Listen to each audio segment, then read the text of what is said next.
Hello, everyone out there. Hello, returning subscribers and viewers. And you who've just stumbled upon this channel, thank you so much. Be part of the family. I promise you it's going to be a very exciting journey. This is just the beginning, and we are working on things. Today I'm going to talk a little bit about transfer and receiving patients interdepartmentally, and this can be extended to other healthcare facilities. But before I continue, my name is Janet, and this channel is backed by a group of experts who are knowledgeable in their own fields, and we aim to improve the well-being of the family and the community as a whole. So we're going to have bits of information here and there, some around centering around culture. It's just going to be interesting. Okay, so now let's get down to business. Have you ever been in a situation where um, you send an information across and you are expecting a response and it feels as if you are being ignored? It happens. It happens in our workplaces. It happens in our homes. But is that really necessary? Even if you can't reply, then or give a response to the information immediately. Just send a quick text, or if you have a colleague around, just let them know that, okay, you will be in touch shortly. So you've just got your hands full. But we tend to experience this a lot of the times. Probably the other person is also busy uh, at the other side, but isn't that a little bit rude? Um, in a profession like ours, um, communication is key. It's very important. It's very important for essential information regarding situation regarding a particular individual be properly communicated to the other person at the other end. So it can be a bit upsetting and a bit distressing if you feel you're being ignored, especially if you don't receive the proper information you need to carry on with your uh, duty or your responsibility towards whoever is in your care. Nursing is a noble profession. Just like we depend so much on our spiritual and religious leaders, the patient is also dependent on you, the professional, the health professional, um, taking care of this patient. So let's not let them down. Let's communicate effectively with our colleagues and the patients and their family members. It's so important. You, the nurse, transferring um, the patient to the other side of the hospital or the healthcare facility, or to the healthcare facility or another hospital. Have you done your checks? Have you made sure that your documentations are up to date? I know there are some departments which are so busy that, especially the initial receiving side of the healthcare facilities, like the A&Es, it can be a bit difficult to go through all documentations, paperwork, but the essential ones must be done. And now that we are all going digital, we have to make sure the essential ones are done. Patient's information from home, those information that are so essential that family members or the significant others who accompany the patient or the transferring ambulance crew give are very important. So, you, the nurse, transferring the patient, your patient's information, their drugs, their presenting problems, those are supposed to be known to you because the patient or whoever accompanied the patient may have communicated that to you. If the patient came to you unconscious, that's a different situation altogether. We will talk about that at some point. So,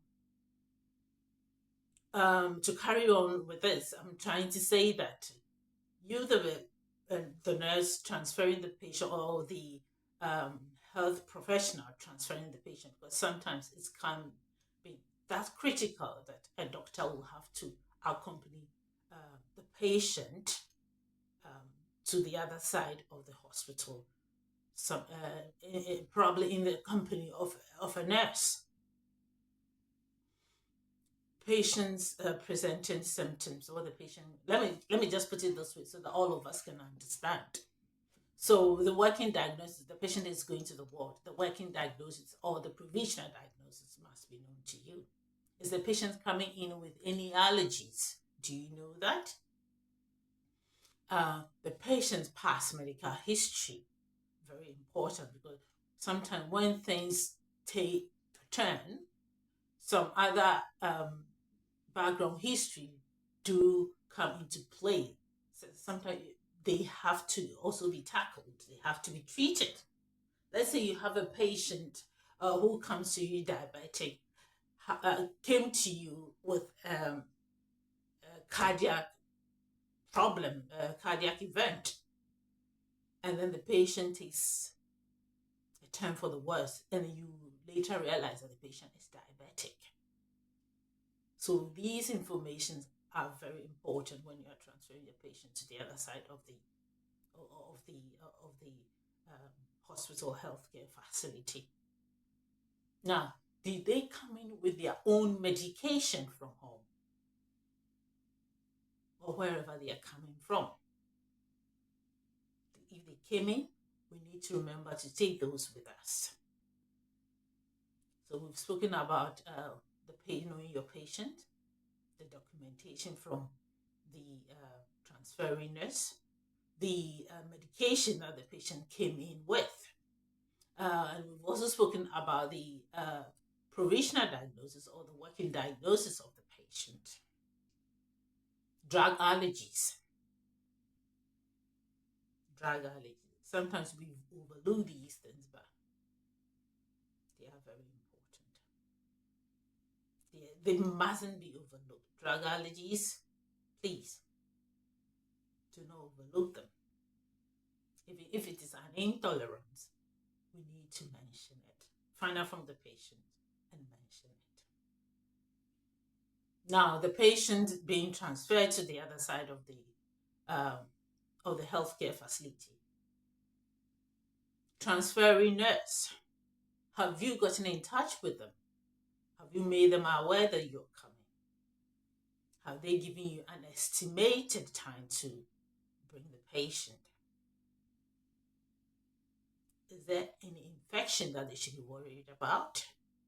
Because the nurse at the other side of at the receiving end needs to prepare. So you need to let them know that the patient has got this thing that must be contained, or the patient may need a bed with close monitoring. These are some of the things that sometimes we do forget, and then we transfer the patient, and receiving and transferring us, we all seem to be giving each other eyes. We shouldn't be doing that. The job is stressful enough, so we should not be doing that. Now, you, the transferring is, you've looked at your documentation, everything is done to the best of your ability, taking into consideration um, the circumstances. That's if you're working in a busy area like the ED. Now, what about their pressure sore? Is the patient incontinent? Never transfer a patient who is incontinent without changing them before taking them to where they are going to. Don't do it. Don't do it. It's so not professional. If it's that, if it is that bad, shortage of staff, you just couldn't get a chance to do it. Let them know. Let them, when you get there, or if sometimes you may not be lucky enough to get an understanding colleague from the other end. But when you get there, let them know and explain the circumstances. If you can't do it, let your nurse in charge do it. Your nurse lead. Let them know that this is the situation and let them do it. Let the ward or wherever the patient is going to know that this is the situation.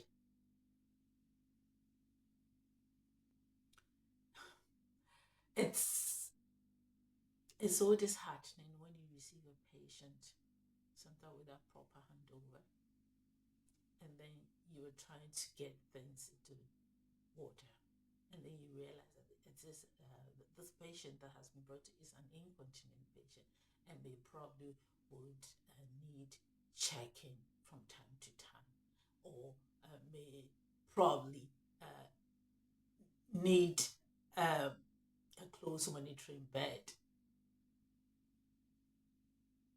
Let's take all these things into consideration when we are transferring our patients to the other side. It's all so important. Really important. Has the family members been contacted? If they are not accompanying the patient, have you gotten in touch with them? Have they been contacted?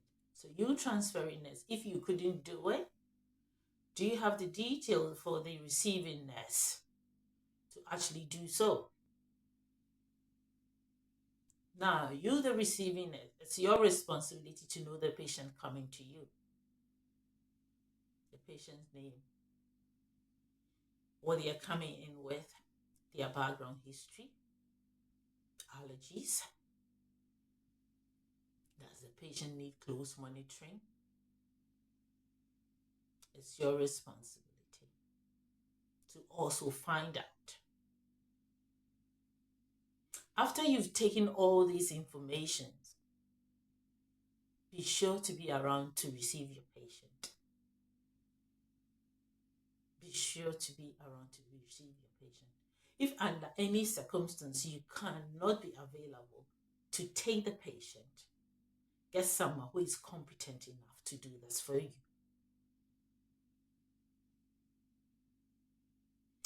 I am from that school that feels that when a patient, a nurse is transferring a patient, the receiving nurse should be available. Let's transfer the patient to where they are going to be together. Let's check the patient together.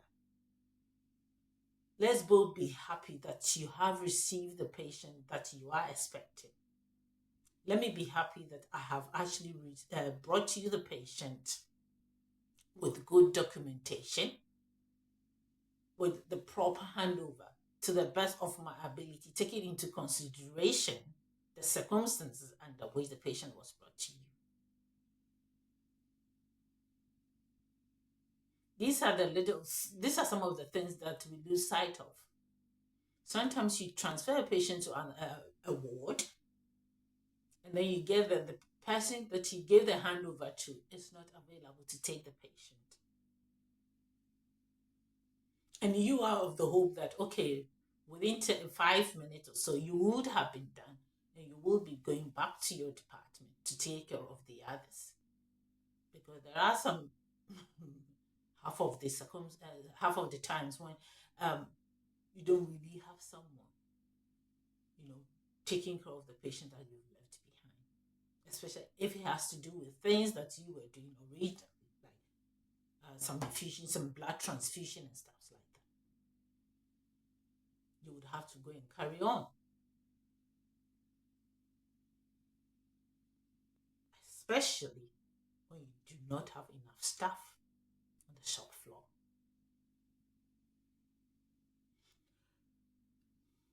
Let's be understanding nurses. Let's be understanding health workers. Let's communicate more. Let's communicate more effectively.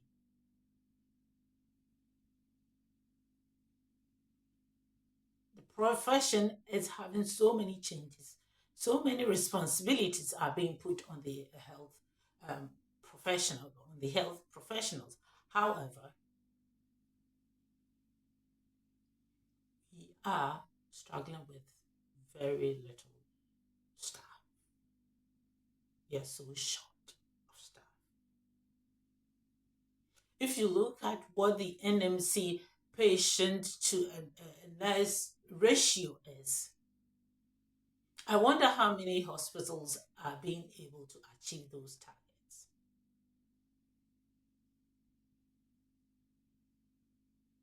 So, if we are not able to properly transfer these information as effectively as possible, can you just imagine how harder we are making the situation? I know we get tired. I know we do. It can be so tiring. But those little things, I mean, the salient ones, the important ones, let's make sure they are covered.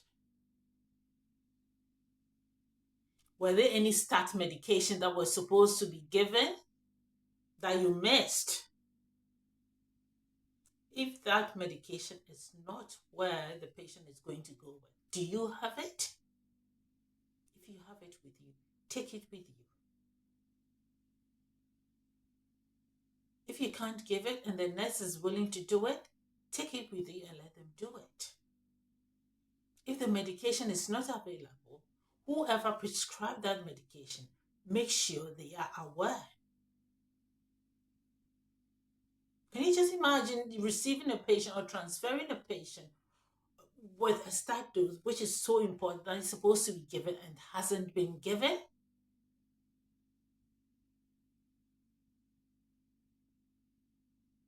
Let's make life easy for all of us. Make it easy for all of us. Transferring your patient, make sure you send your make sure you let the patient, the nurse at the other end know that this is who is coming to you. This is what bed the patient requires. This is the medication that is coming. Patient's family has been informed. Patient is supposed to have this start dose. It has been given or not been given because the medication is not available, and the prescriber has been informed appropriately. The patient is incontinent. I've been able to change the patient. I haven't had a chance to be able to change the patient. Patient is at risk of pressure sores. Let them know. Let's be on the same page. Thank you so much for listening to me today. And as I always say, you and your community are responsible for your well being. So make it a point to make a positive impact on or influence wherever you are. Thank you so much. Till I come your way again, I say keep healthy.